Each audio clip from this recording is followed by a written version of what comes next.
Hello friends, welcome to KHR rocking updates. AP inter వాళ్ళకి supply results అనేవి ఎప్పుడు వస్తాయి అండ్ అలాగే ఆన్లైన్ కరెక్షన్ ఎలా జరిగింది ప్రతిదీ కూడా ఈ వీడియోలో కంప్లీట్గా డీటెయిల్గా తెలుసుకుందాం. అంతకంటే ముందు ఛానల్ని సబ్స్క్రైబ్ చేసుకోకపోతే దయచేసి ఛానల్ని సబ్స్క్రైబ్ చేసుకోండి. చాలామంది వీడియోని చూస్తున్నారు కానీ సబ్స్క్రైబ్ చేసుకోవట్లేదు. సో మీ సపోర్ట్ ఉంటేనే ఇంటర్ సమ్మర్ సప్లీ రిజల్ట్స్ ఎప్పుడు అనౌన్స్ చేస్తే ప్రతి అప్డేట్ కూడా మీకైతే తెలుస్తుంది. అందుకోసం వెంటనే ఛానల్ సబ్స్క్రైబ్ చేసుకోండి. అలాగే వీడియోకి 30 లైక్స్ టార్గెట్ ఇస్తున్నా, అందరూ కూడా లైక్ చేయండి. ఇంకా ఆలస్యం చేయకుండా వీడియోలోకి అయితే వెళ్ళిపోదాం.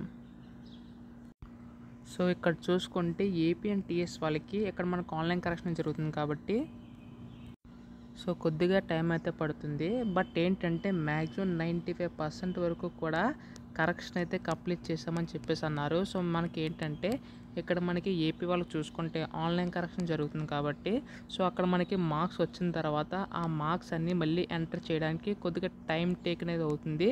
ఎందుకంటే కొద్దిగా టైం అయితే పడుతుంది మార్క్స్ అన్నీ కూడా ఎంటర్ చేయడానికి. సో మనకి ఇక్కడ ఏంటంటే మనకి ఇక్కడ 15 లోపు వస్తాయని చెప్పేసి అనుకున్నాం. కాకపోతే ఏంటంటే ఇక్కడ మార్క్స్ అనేవి ఎంటర్ చేయడం వల్ల ఒక 2 to 3 డేస్ అయితే డిలే అవుతుంది. సో దీన్ని బట్టి చూసుకుంటే మనకి 18 to 20 మధ్యలో మనకి రిజల్ట్స్ అయితే వచ్చే ఛాన్సెస్ అయితే ఉన్నాయి. సో ఈ విధంగా ప్రాసెస్ అయితే ఉంది. సో కరెక్షన్ కూడా అందరికీ కూడా కొంచెం ఈజీగానే చేసామని చెప్పేసి అన్నారు. బట్ ఆన్లైన్ కాబట్టి చెప్పలేం, రిజల్ట్స్ వచ్చేంత వరకు కూడా తెలియదు మరి. సో సప్లీ వాళ్ళకి అయితే ఇది ఒక అప్డేట్ అయితే రావడం అయితే జరిగింది. సో వెంటనే రిజల్ట్స్ రాగానే ఎప్పుడే ఎలా చెక్ చేసుకోవాలి ప్రతిదీ కూడా మన ఛానల్ మీకు సపోర్ట్ చేస్తుంది కాబట్టి ఛానల్ అయితే సబ్స్క్రైబ్ చేసుకోండి. So thanks for watching guys. Bye bye now.